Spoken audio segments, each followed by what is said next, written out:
Hey friends, welcome back to Joe Tutorial, and in this video I'm going to show you how to add top channels, or let's say favorite channels, in YouTube TV guide. So as you can see here on YouTube TV, I'm at the live section here. This is where you can find your guides of what's currently going on live, and there are different channels that you can find.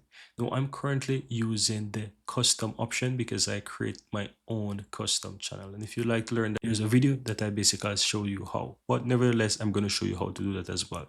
But by default it shows default channels, and you have all of those channels. Now once you start to manipulate with how the channels are working, it's going to create a custom channel guide for you. So how do you do that, and how do you add top channels? Click your profile on the upper right hand side, then click on settings, and then on the left hand side you want to click on live channel. Now from here you have a section that says top channel, and this is where you add your top channels. So let's say I don't want these two channels to be in the top channel. I can simply click the down arrow and just move them out of top channel. And let's say I want to add ESPNs, those two ESPN channels in my top.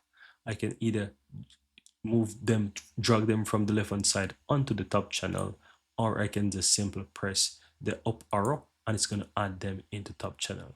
So you can do this for whatever channels you want. So let's say I would like to add, let's find something else. Let's say I would like to add, for example, FX. These FX channels, I can add them into that. MTV, I can add that as well. So let's say those are my top channels. If I scroll up, you can see that these are added into my top channels. Now if I go back to the guide again, guys, which is the live guide, let me go to live. You will see that these channels are added into my top. So these are going to show at the top. So these are being the first channels that I will find. So if you have any favorite channel that you want to show at the top, once you go here, you can easily add those channels into the top, and they will always show at the top for you.